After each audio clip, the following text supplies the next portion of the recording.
And welcome back to another video. Today we're going to be talking about Rite of Spring. If you do not know, before watching any of these types of vids, I recommend to always go to the first source material. For example, this will be Beneath the Tree Where Nobody Sees. And this what I'm specifically talking about in this Let's Ramble is going to be the Rite of Spring. Because I have some issues with that one. However, before you enter the video, please, please, please, please, please, please read Beneath the Tree Where Nobody Sees. Or watch some other video documentary that goes over it thoroughly, because I'm only just going to be mentioning clips and clips, what am I talking about? I'm only mentioning certain panels and shit like that. So I recommend for you to go read the book. The original and the sequel and the prequel. Get into the prequel. Anyways, I'm just gonna start with synoptics. I'm just gonna start with the beginning. Um, so basically, our main character in Beneath the Tree Where Nobody Sees is called Samantha.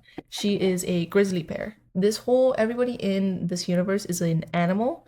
It doesn't necessarily explain why, but honestly, I just really like it due to the fact that it gives a storybook vibe. Obviously, it's like I'm reading, let's say, oh my god, what's that bear book?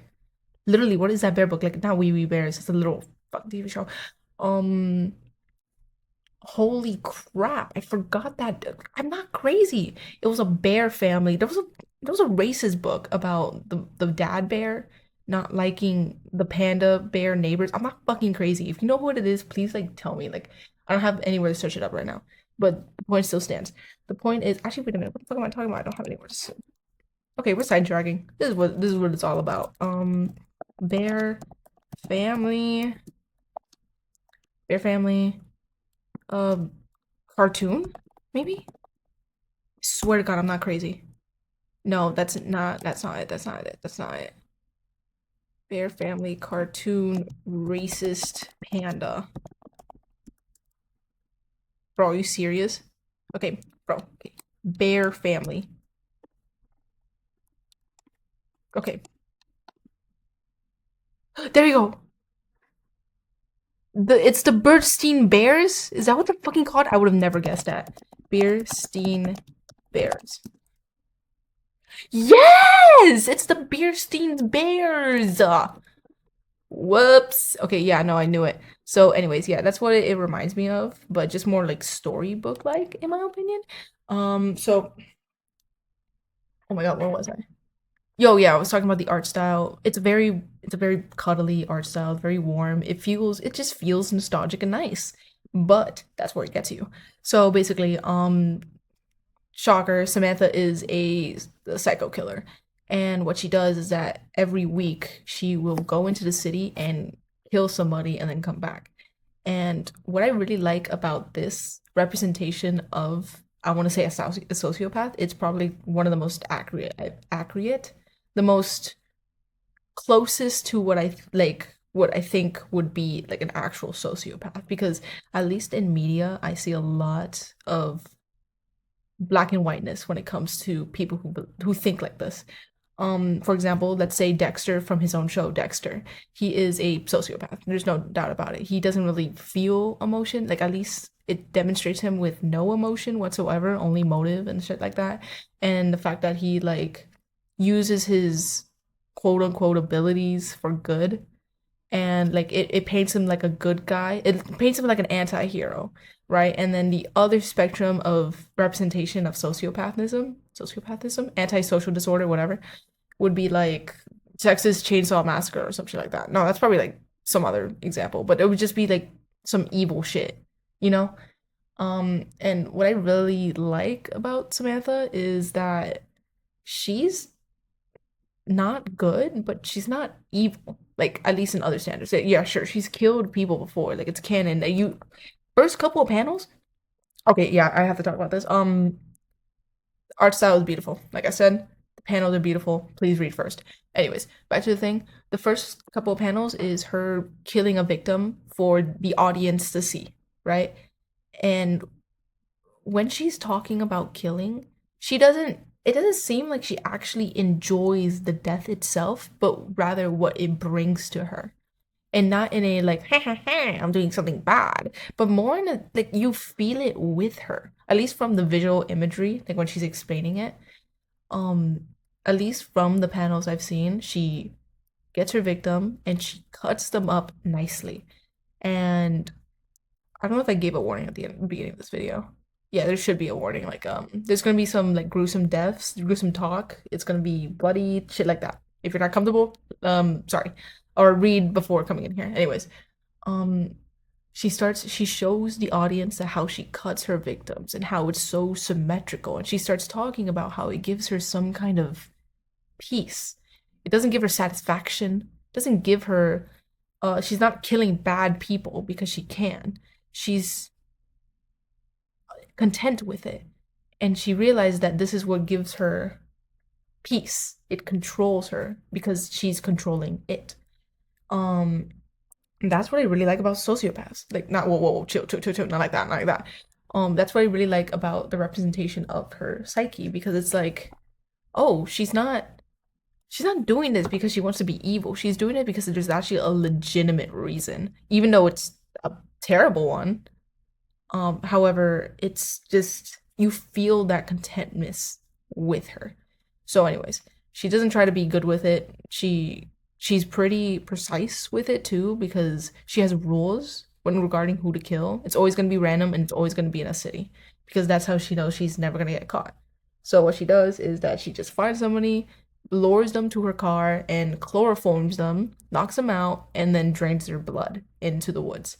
And then cuts them up separately to put them in paint cans and put them buried around the area. It's simple. And then she goes home and she takes a bubble bath, which I think is a pretty good use of what just happened because it compared to it like it immediately shoots to her burying somebody to her being in a calm scenario. So imagery, love it there. By the way, I want to tell you everything that I'm mentioning right now will be mentioned later on in the sequel, like in the actual like talking of the Rite of Spring. So, anyways, she's chill. She knows what she's doing, and she's been doing it for a couple of years. So until one day, she's at a parade and she's seeing everybody and they're all just chilling, they're all having fun until they see a gruesome scene of one of the townspeople. It's some old goat being like literally angel of death looking. Like I don't even know how to describe the scene. It was like I want to call this guy Gerald. Gerald was hanging on a float with like his rib cage open, his guts splattered like onto the ground, and literally I don't know how the fuck this happened, but his arms also split in half. Not the other way, but like I don't know how to explain it. If I were to put my arm straight out like that, like straight out, then it would be horizontally. Like his arms were split horizontally. It pretty fucking impressive if you ask me, but whatever. But yeah. And that's how that concludes chapter one. Samantha realizing that there is a psycho killer on the loose destroying her sanctuary because that's what this place is for her. She lives in a small town called Woodbrook, and it provides her sanctuary. It provides her comfort, knowing that this is her place and that she won't harm it because she allows it. Therefore, she's in control. So now when someone comes in, an outsider comes in and harms the people of Woodbrook, she's getting hella pissed. So now here's the thing again about the sociopath. She's not doing it because she loves the citizens and that she needs to save them from this psycho killer. She's doing it to protect her own peace because she knows that there's somebody reckless out there. Her words. Another thing that I really like about this scene is that she starts talking and stuff, and she's like, it doesn't show the death at first. It just shows the people behind her while they're all watching the float and everybody just panicking and screaming and covering their kids' eyes, and she's just looking dead straight into the body. And she says, a major fucking problem. Please read that book. It was a perfect end to the chapter one of Beneath the Tree Where Nobody Sees. By the way, Beneath the Tree Where Nobody Sees, epic fucking name. I don't. Wow. I don't know. It just rain. It just say it with me. Beneath the tree where nobody sees. That's like low-key kind of like it's kind of poetic if you ask me. Whatever. But I just really like the name. It just goes well so nicely. Especially with like the it sounds like a story. How do you knock it out? This is like bingo. You knock out the storybook title. You knock down the like the symbolism and and it goes smoothly. Those are three knockdowns. How the fuck you do that? It's actually genius. Anyways, back to the story. So basically the whole story of Beneath the Tree is her trying to figure out who is the killer and stopping them from disturbing her peace. So we're just gonna get even more into that actually because you need to know like the contradictions before like we you need to know the first thing to like know the contradictions. So back on the grind, she starts trying to figure out who's the murderer, and after some investigation, she finds out that it was actually her. I should have mentioned this before. She has a friend. Oh, fuck, I forgot her name. Hold up, we're searching her up. What is your name? Your name is. Your name is Beneath the Tree where no one sees. Samantha's friend, Sam's friend. Bro, come on. Come on. Where are you? Damn it, it's not showing. Damn it, looking at this fucking artwork right now too, it's actually beautiful. Like genuinely, like you guys need to like please read. Like this is if you enjoy cute cozy horror, then this is definitely for you. Um what the fuck are you? So, it's not Samantha Young, it's Samantha Strong. Well, it's Sam Strong, but I know it's Samantha Strong. Okay, whatever. She has a mouse friend, and her mouse friend also has a grandson who is named Nigel, who is also a mouse. The species doesn't matter, it's just to visualize, right? So, uh, mouse friend. So, Samantha has mouse friend. Oh, where's it going with this? Right, just explaining. So apparently, the grandson is the murderer. Grandson is the murderer of the quaint town, and then he's like explain. Samantha finds out, and then Samantha confronts him about it, and then he's like, "Oh my god, I'm so glad you figured it out. Oh my god." He's a fan of Samantha and stuff like that. That's gonna be important later on. Um, and starts talking about how he witnessed one of her killings when she was younger and was like was inspired by it. And I forgot if the book said it, but he was pretty like he goes to college and he probably like he uses the methods that Samantha uses to also kill other people at at his college. So he's just a fucking fanboy, like on God, just writing Samantha right now. And what Samantha does is that she gets pissed, like she starts talking about how Nigel's a fucking idiot for doing all that and that that's not fucking cool. Like you need to leave. Well, not once Samantha said that what he was doing was wrong per se, but he she knew that he was in her territory and that and was ruining her territory. So she was getting hella pissed. And that's what I kind of like about Samantha as a sociopath. She shows emotion. Just because you're a sociopath doesn't mean you don't show emotion, nor not doesn't necessarily mean you don't feel it. You feel it in a way that isn't empathetic. Empathetic. It's she's a calculated individual, but she throws fits and gets mad. And later on, I'll also show another example on why I still think she her in the first book here, fucking amazing. And then I'm gonna talk about why, like what happened in the fucking second one. So Nigel figures it out, and like and like Nigel, he's actually pissed off at Samantha. He's like, no, never meet your heroes, never meet your heroes type shit. And he on God, like he frames a murder on Samantha. And how he does this is that, let me explain. There's a bunch of side characters. Are they really elaborated on? Not necessarily, but who gives a fuck? This is about Samantha. So who gives a shit, right? So Samantha has a coworker.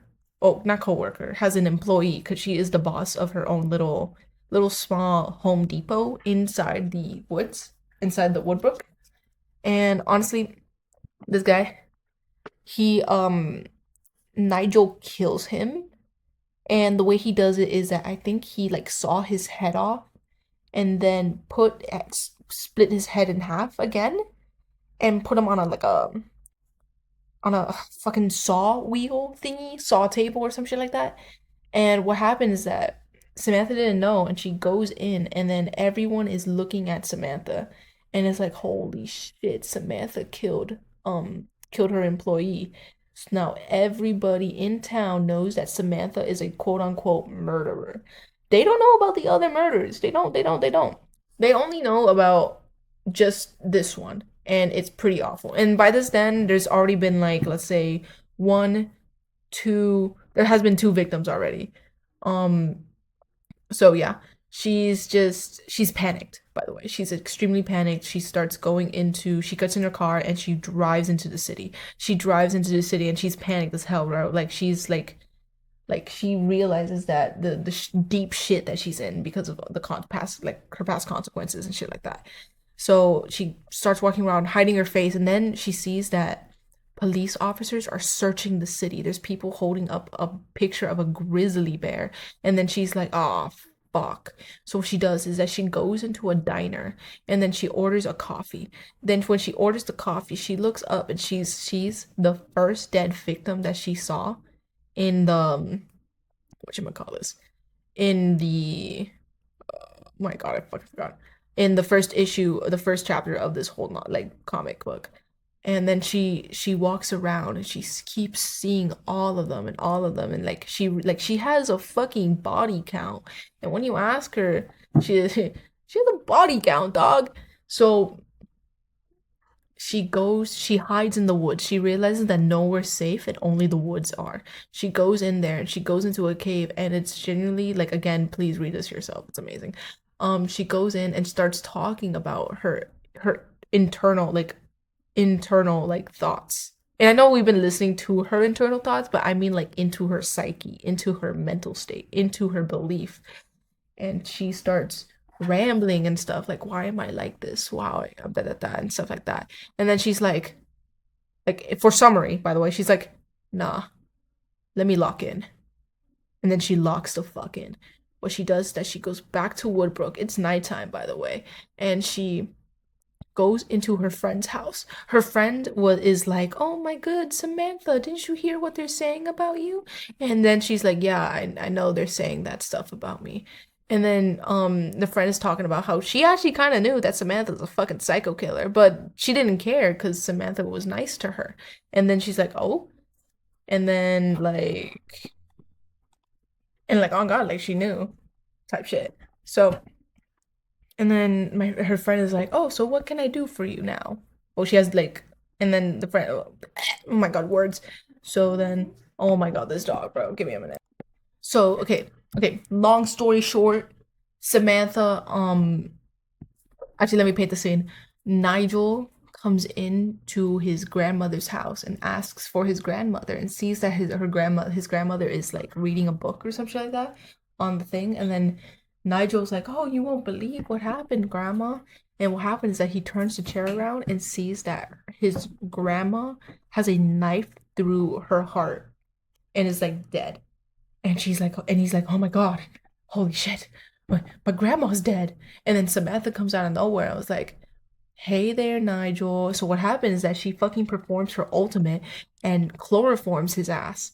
Not chloroforms. No, that was not. No, she didn't chloroform, because I know this because um she injected Nigel with some sort of substance that paralyzes him, and he's like on the ground, he's shaking, he can't speak or anything, and Samantha is literally giving her monologue to him, saying like, "You almost got away with this." And it's like, here's the difference between you and me. I don't give two shits. And that's actually like not that genuine. That's she didn't say that obviously, right? There was much more of a deeper commentary on it. But basically that's in summary, that's basically what she said. And then what happens is that since Nigel can't move at all, Samantha is going to pretend that she got into a fight with Nigel because Nigel is the true murderer, which is true, and Nigel killed his grandma and tried to kill Samantha as well in the process. However, um Nigel kills himself before he's able to do all that. And that's basically what happens. Samantha pulls the trigger while using Nigel's hand and kills him because he's a paralyzed man and he can't move anywhere. The book ends with everything kind of being sweeping under the rug. Like everyone's returning to normal life, no curfew, stuff like that. No curfew, no stuff like that. And it's just like Samantha being like, "This is my town. Everything is my town." Like it's she's chill now. So that's how the comic ends. And I think it was perfect. Honestly, the ending, I've never seen such a perfect ending than this because like it didn't never once did the book painted Samantha as a good or bad person. It just painted her as an individual with her own conflicts. And the ending reflects that as she doesn't get caught for the murderers and she stops a murderer, but it's not because she wanted to do good, but because she had to protect her peace. And a lot of what and a lot of like of Samantha's character is that she doesn't understand what she's doing. Like she does understand that it's a bad thing and that's why she hides it and stuff like that, but she doesn't understand the sadness and depression that she has caused because of her actions. And honestly, she doesn't care too much regardless. And that's why I think that this book paints her as a perfect sociopath representation, as she shows emotion like anybody else, but it's different from anybody else. I'm gonna go over the prequel just a little bit. We don't have much time, at least in here, so nah, we have enough time. What the fuck am I talking about? Anyways, the prequel, I forgot. It's literally in like it's not in German, but like the title was in German. It's like Beneath the Tree Where No One Sees da da da da da. So this prequel starts off with a younger Sam and she is backpacking through Europe. Fun fact, in the actual book, in the not the actual book, in the comic, it actually says that she used to travel a lot, so this makes sense. Like the continuity is right there. So she's backpacking in Europe, in Germany specifically right now, and then she hitches a ride with a motherfucker. So this guy, he's a red fox, and was like, "Hey, what brings you to Germany?" And she's like, "Oh, I'm just young, and then I'm traveling around, just seeing what happens before I have to inherit my parents' business, which is the Home Depot, the mini Home Depot in Hoodwink. Ooh, Hoodwinks. That's a good movie, actually. It was a surprisingly good movie. It actually made me chuckle a couple of times. If I watch it right now, I would actually get in trouble. One of my favorite quotes, not my favorite quote, but like one of the things I do remember from Hoodwinks was like, "Did I? Did I?" Oh, hi kitty. Anyways, back to the page. Um, she hitches a ride with this motherfucker and was like, "Hey," and then the guy's like, "Hey." So what happens now is that fast forward, they're camping and he's talking about his family and stuff like that. And I don't, it's a little iffy for me. I don't really remember too much of it.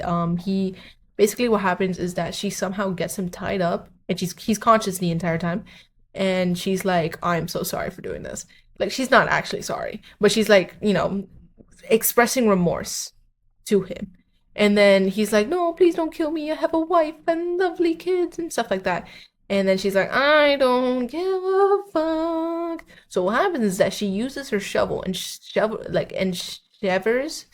the guy's head, and she's enjoying every inch of this. And this is when she literally, on God, fucking nerd alert, she fucking yells out "Eureka!" Um, when she finds out that she enjoyed what she did and it brings her peace, and that's what she's been looking for. So that was basically a short origin story of how Samantha began killing. I thought this was cute bonus content. It wasn't in the first issue, it was a prequel, but it's nice. It was a small, short thing, and it explained how she got into the habit of killing. Because you don't just get into the habit of killing because you're bored one day and you want a new hobby. No, no, no. That's a little something else. How else? So, Ani, love those two. Love those two. Now let's get into Rite of Spring. God. So, Rite of Spring. Rite of Spring opens 8 years later, and this happens with what's happening is that the rise of the internet is happening, and I thought the story premise was good. Samantha, as a serial killer in the, let's say, 1980, has to deal with the rise of the internet and security and home expansion, as she still like needs to feel like she needs to kill people to feel complete. So that's what's happening. That's the premise, and I thought it was pretty neat because now you're putting in the story that we all know and love into a different premise, one that we could understand just a little bit more than we did the other one. So then they add a new character, Monica.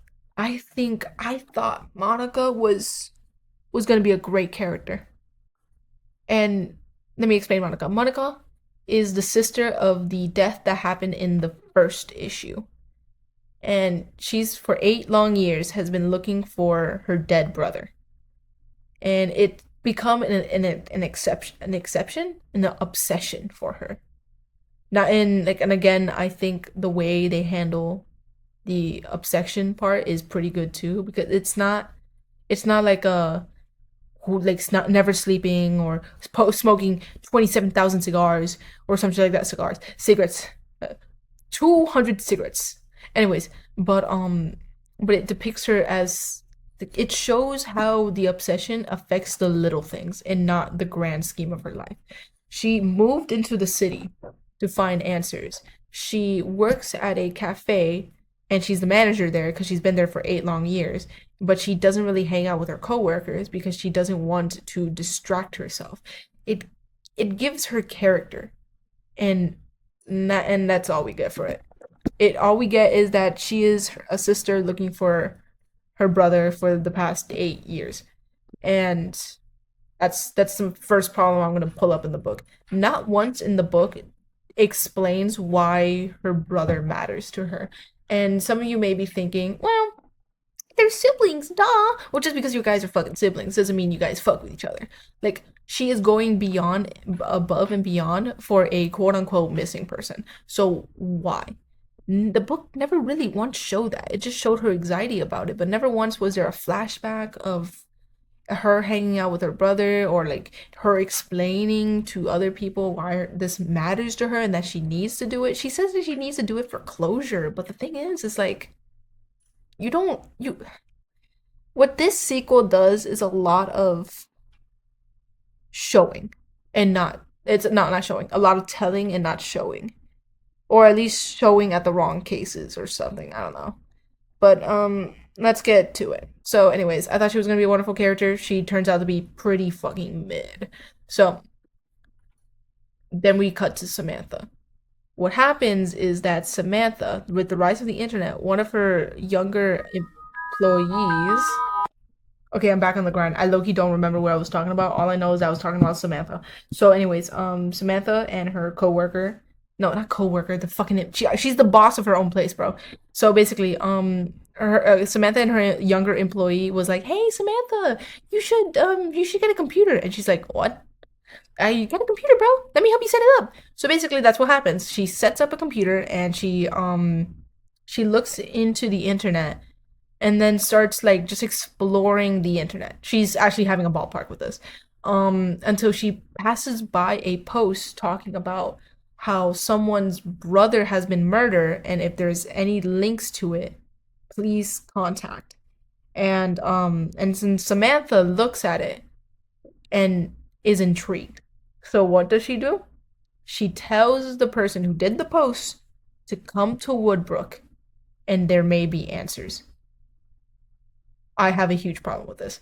There's a major problem with this. If you didn't fucking notice it, Monica is the one who sent that post. And the reason why I have a problem with it is that this setup is stupid. You have an amazing, like expedition. I don't know what's fucking called, but there's just amazing background, and then you draw shit in the foreground. Like you understand? Um, because one, Monica has been doing this for 8 fucking years, and she just puts a post on the internet and literally just gets it called, and then Samantha is like, let me bring in some fun. The last time there was some fucking fun in your town, you lost your shit, stupid. So, yeah, intelligent play there, Samantha. And some people may argue, okay, wait, hold up. There actually is a reason for this. I'm gonna explain it now. Samantha, it's been 8 years, and the comic explains that Samantha wants a new kind of fun, and it's widely known that it's gonna be psychological torture. But I call absolute bullshit because this feels like an entire assassination of Samantha's character into a stereotypical sociopath. Because it's portraying her as somebody who wants to cause like death and destruction and despair just for the fun of it, just for the laughs and giggles and stuff like that. Whatever, man. Um, no, the Samantha I know and love doesn't do that. She doesn't do it for despair. She does it for herself. And therefore she kills. She doesn't do it because she likes seeing other people sad. She does it so she can feel something herself. And that was the first like instance where I was like, okay, whatever, man. Another thing, it's just illogical. Why the fuck would you? I'm sorry. If you're looking for your missing brother for 8 years and then you just decide to follow a random ass text that's saying come to Woodbrook, get the police on your ass before you go. Because that is the most suspicious thing I've ever seen in my fucking life, and I can't believe Monica, her dumb fucking ass, decided to fall for that shit. Never in my fucking 100 years, never in my 50 years, never in my I don't even know why I said 100, bro. I'm not 100, dog. I'm an elf. I cannot wait for Delicious in Dungeon. I need more Delicious in Dungeon. That's for another video. Anyways, back on the grind. So she's like, so okay, Monica goes over there and she's looking around and okay, wait a second. Fuck you. Better proposition. I think it would have been better if Monica stumbled upon Woodbrook herself and then went in, and then the whole thing that happened in the first issue happens again, but with a new threat. It's like boss battles. Like no matter what, it's always gonna be a 2D platformer, but Cuphead makes it fucking work. So why the fuck can you make it work? Anyways, back to the thing. She goes obviously, right, because she's a dumbass, and she meets the people of Woodbrook and starts talking to the sheriff, starts investigating around, and all of a sudden, Samantha, she walks to her car. She gets in, she's looking the other way, and then turns around and sees Samantha in there, and then she gets scared, like like oh, you scared me. And okay, first off, why if the fuck is your car not unlocked, like just unlocked like that? Second off, what the fuck? Again, this doesn't seem like in Samantha's character. She is deliberately trying to bring forth psychological torture to this motherfucker, and it's just not her, dog. It's not her color. Um so Samantha is like, "Hi, I'm the one who sent the text." Uh, that's not psychological, bro, at that point, bro.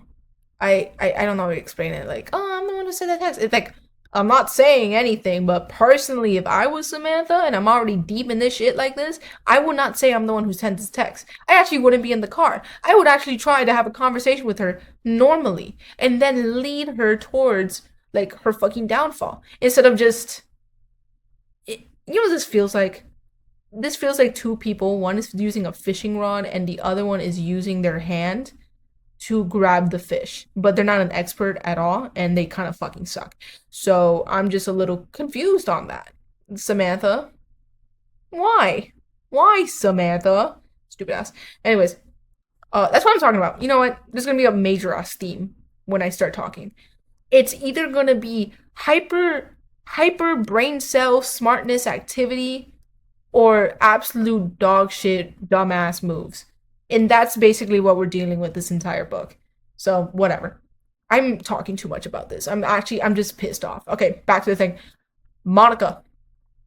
Monica. Monica trusts her immediately. Like I said, dumbass plays. Um, and Samantha starts talking about the murderers and stuff like that. That's not a dumbass play or a smart move. She's just talking about the murderers. Um, and she just tells her that there may be a secret compartment within the old house of the grandmother from the first book. And I'm what? Okay, yeah, maybe, but it's just like kind of vague, like hella vague. But she goes there and they go to the house and there's a family already living in there, so to investigate is gonna be a pain in the ass. So what Monica does, I don't know how the fuck she gets it. This is some goofy ass cartoony shit. She gets um she gets like a worker's uniform or some shit like that and tells and gets a clipboard, right? Because that's automatically makes you credible. And tells the family that she's a city inspector, making sure this home is safe to live in.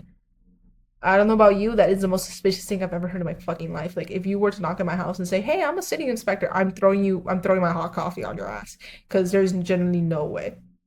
Anyways, but I guess this is the 1988, like 1988. Um, so this is a normal occurrence, I guess. This is why bitches like Ted Bundy were allowed to be free because there's generally no fucking way. Anyways, she goes in, starts searching around, and it's this koala family with one child, one mother, and one father. So she's looking around, she's doing that. She goes into the baby's room and she's okay. First off, she doesn't even know what she's looking for. I would have just given up. Obviously she's determined. She wants to know what happened to her brother. But like, holy fuck, do you ever realize that maybe the situations are like impossible? But she goes and she goes into the baby's room. She steps on a floorboard, and it creaks. And then she's like, she doesn't say this, but honestly, I felt like this was going on in her head. Eureka! I found the object. You don't even know what the fuck you're looking for. Anyways, she opens She opens the floorboard and she sees a red box. And then she's like, again, Eureka! I found the object. It's a red box. Um, then what happens is that the koala is like, "Oh my goodness, what are you doing in my baby's room? You're planting something in my baby's room." And honestly, that's pretty viable actually. I see that. What I completely understand the mother because first off, it would kind of look suspicious if a coworker, a not coworker, if a city worker comes out in the middle of the day, no warning, no nothing, no cheese, no shit, comes in and it was like, "Oh, inspection." I that First off, it's your fault for bringing that motherfucker in. Second of all, yeah, you're messing with the baby's room. I would think the exact same thing. It looks like you're planting something inside the floorboard. So yeah, she gets rightfully upset and is like, "Oh my God, honey, get up here," which is gonna be like the husband. The husband gets up and then she's like, "No, fuck." And Monica like starts booking it, bro. She starts booking it down the stairs. And then what happens is that the koala grabs onto the red box that she's holding on to. And then there's been a little bit of a struggle before she pushes the koala down the stairs. And uh, it's the first death. I'm gonna make a comparison between the two deaths in the thing because it actually pisses me off again, right? Rite of Spring, more like Rite of Piss Me Off. I'll shut up now. But no, bro. She literally the koala falls down, hits his neck, breaks his wrist, twists his ankle, and then goes down like and falls to the floor. Just a fun fact about me, I've been watching Family Guy, and I'm at season 11. I've been watching Family Guy in a chronological order, and I'm at season 11 right now. And I'm gonna tell you that this was the most cartoony ass death I've seen on this series. Every other death made sense. Like it needed to happen. It just made sense. However, the koala, we never get a name for him, by the way. I don't think so. If he did get a name, it's swept under the rug. Monica runs passes him after he falls down. And again, there's no meaning to it. There's nothing. There's no cheese, there's no bread. It's a burger with nothing, you know? But yeah, whatever. First death, disappointing. Monica runs, she goes in and stuff like that, and she what do we call this? Monica runs. Monica runs. Okay, I need to speed this up. Monica runs to Samantha, and Samantha's like, "Oh my god, you actually got the box! Let's go! Yippee!" Right? And they speed off, and the Monica's like, "Hurry the fuck up! Go!" And she just kind of leaves a father there, bleeding out. By the way, it was gruesome for no fucking reason. By the way, I listen. I never fell down the stairs. It should not have been that gruesome. Anyways, so she starts driving, and then Monica's hella happy because she just assaulted an entire family and got the books. So she's like, Eureka! Again. She opens the box and then sees that it's a map to a bunch of burial sites. And then she's like, this is where Nigel must have hid his bodies. Quota, there's actually Samantha's bodies. And then Samantha's like, holy shit, really? Playing along, right? Again, I don't know what is psychological torture about this. It just seems like, you know what? Let me put this in like not chess terms, but like chess visuals. Imagine you're playing chess and then you purposely corner your king and then call it a big play move because you're gonna kill their bishop in some point. That's how retarded it sounds. Anyways, they start speeding to the burial sites, and that's where they meet a bunch of construction happening. There's this pig guy, and he's like, "Hey, you can't be here. This is a private property." And Monica's like, "Suck my dick," and starts speeding past. They park the car deep in the woods because that's where the map that like demonstrated, and they start. Oh, Monica starts uncovering a bunch of bodies, like but not a bunch of bodies. Like starts digging a bunch of holes until she encounters a paint can. She opens the paint can and she says, this is my brother. And guess what? I have another problem with this scene. No, because it's actually stupid. Okay, this is the guy we've been looking for this whole time. And there's not a single panel about it. However, some koala dad getting absolutely butt fucked by the stairs was a necessary thing to draw for the audience. I want to see some duck brains, ho. But no, we weren't given that. I don't understand. I literally do not understand. This is literally the end goal. This is what I'm talking about. Let me explain. The deaths in this series do not make sense. They just there for shock value. Now let me explain something. Is that a bad thing? No, it's not a bad thing. Let's look at Terrifier. Terrifier was fucking awesome.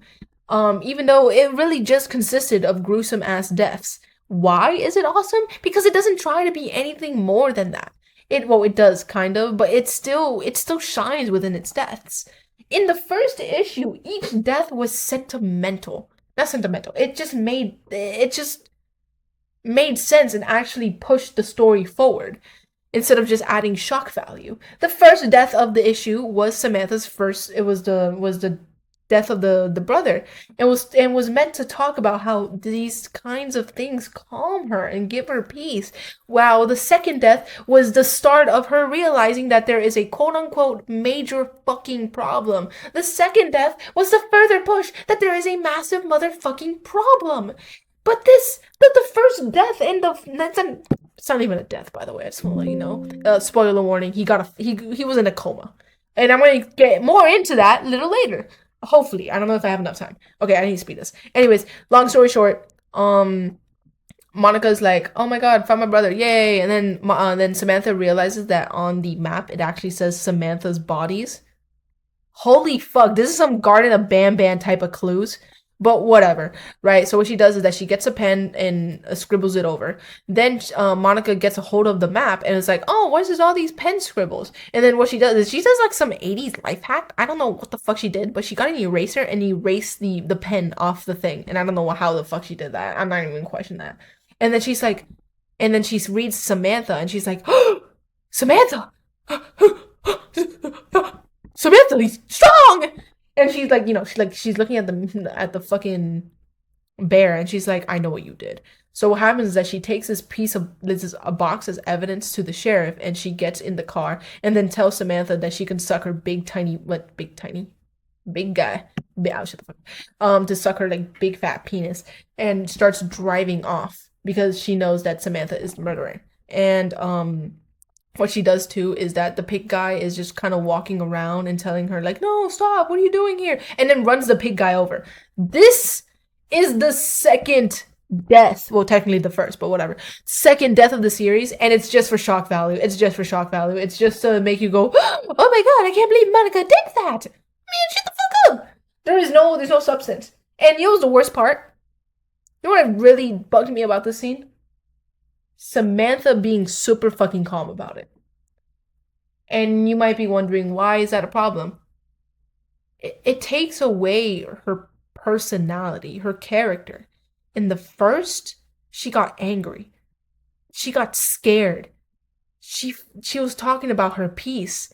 She was a person. Well, animal, but whatever, right? But in this one, she's just kind of like a stone cold killer, like a stereotypical stone cold killer.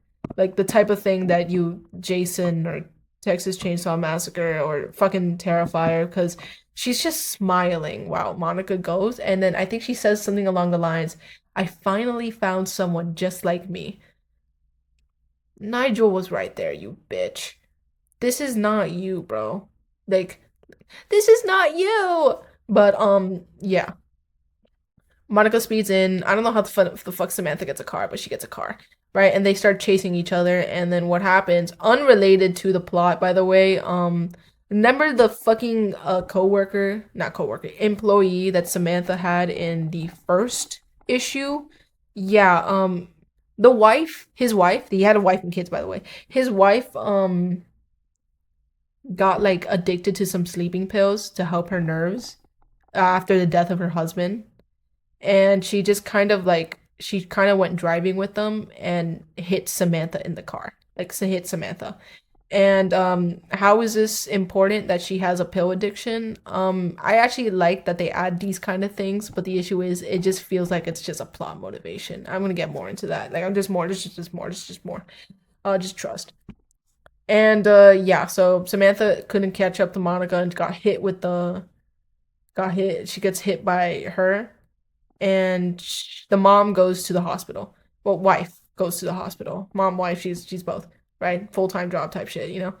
Um, she goes to the hospital, and Samantha, she's fucking fine apparently. So what happens? I don't know how the scene is painted. I low-key forgot this book is actually like the bane of me. So we're just gonna skip a couple of panels.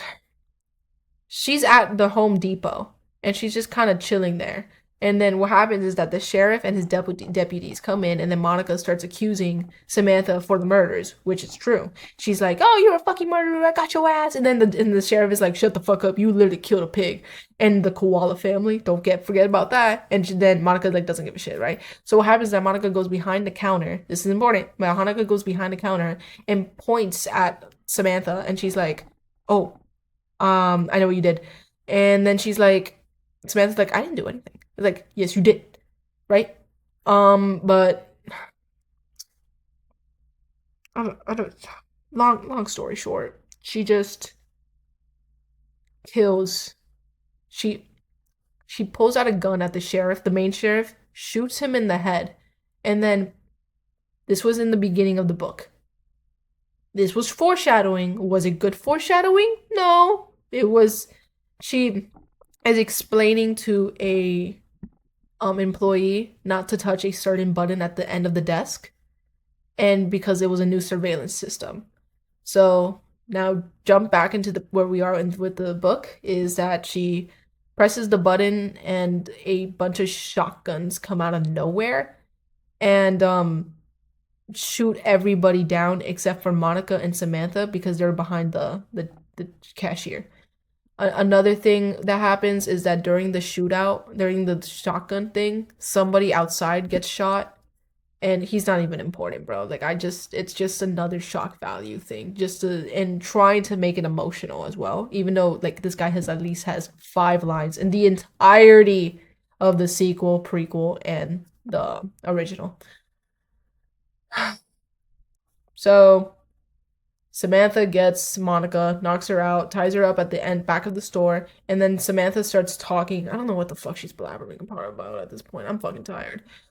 She starts talking about how she liked this game that they were playing, but now it's time to what game were they fucking playing? It's like It's like a little kid saying, let's play tic-tac-toe," and then the other kid says no, and then the kid starts playing anyways and starts accusing the other kid for like losing and shit like that. Whatever. So she brain fart. She just starts talking about how she's gonna get away with all this, and Monica's like, "No, no," and then she says, "Yes, I am, and this is how." She has more buttons. This girl and her buttons, bro. She has more buttons on the wall. Well, there's switches, whatever. There's switches, and then she's like, "I'm going to make sure nobody finds me." And then she switches the first one, and then all of a sudden, her entire store from the front catches on fire, burning the deputies' bodies, burning her store, and leaving Monica like near the door of the fire. And she starts talking about how she's gonna get away because everyone's gonna be too busy with Woodbrook. And then Monica's like, "What do you mean?" She starts explaining how each of those switches is a location in Woodbrook that's gonna catch on fire. It even makes it a point where the fire people were going to get out of their office and they were like, "Sir, sir, there's a fire." "Yeah, yeah, I know. It's at the Home Depot." He's like, "No, at our office." And he looks and he realizes that his entire building is also on fire. She starts burning down the town. Okay? And I don't think I need to explain why. This is the first issue. She did everything she could to protect her town and protect her title just because it brings her peace. Her small little town gave her peace. And now she's a full psychopath, which I wanted to avoid. That I didn't want this kind of ending for her. And the thing is, worst part, it's not ending. She leaves Monica there to die. She goes, she sees somebody and asks, "Hey, can I talk to you for a minute?" And he's like, "Yes, oh my god, your store's on fire, Samantha, are you okay?" She just slits his throat. Another death. And just drives off in his car and starts just leaving Woodbrook as piles of fire trucks come in and try to prevent the fire from hurting anybody and spreading. The book ends with Samantha like the book ends with Samantha talking about how she likes what she did and that she enjoys her fans. And I really like the meta commentary there, but that's all I can give it because this was the worst downgrade mischaracterization I've ever seen in my fucking life. And I'm telling you right now, there was 5 deaths, more deaths than there was in the original, by the way. The only one that mattered was Monica's. Because when I saw her panel, it was beautiful. It was subtle. It was like, it's like eating a steak, but it's just perfect. Just enough seasoning. Not enough to make you feel this is too salty or this is too spicy or this is too this or that. It was just perfect. But that's all I can give Monica's death. Monica's death was the only significant one. And to further say that the sequel is actually so ass, obviously it was left ambiguous. I know for a fact they're gonna do more like books and it's gonna continue following. I'm actually gonna read them. I'm actually gonna see stuff about them as well. There actually is another book in the making. What the fuck am I talking about? As we speak. And I'm gonna guess it right now. Each book is gonna be following a different season, and winter is when the book series is gonna end, and it's gonna end with Samantha's death. And whether to say that I like that or not, time can tell. But yeah, nothing much to talk about now, honestly, because I really like this book, but they kind of just butchered it. Anyways, something I should say about what the drawing is right now is that this is my version of a human Samantha. I could have drawn the bear form, obviously, but I just felt like that was gonna take too much more time from me, even though I literally draw a bear. There's a lot of stuff that I definitely skimmed over. And again, if you're still somehow at the end of this video and you have not read the books, I actually recommend reading the books. Even if they're bad, there's still some charm to it. The art style is still there. The kills are still gruesome if you enjoy that. However, it's just makes me like pissed off. Like, what the fuck? They had such a perfect ending. Why would you expand on it like that? In a bad way, in my opinion, too. Monica was fucking useless the entire time. No offense. She was just a fucking bitching bitch. And Samantha was just resulted into a cruel version of what she's supposed to be. And it's just like, ugh.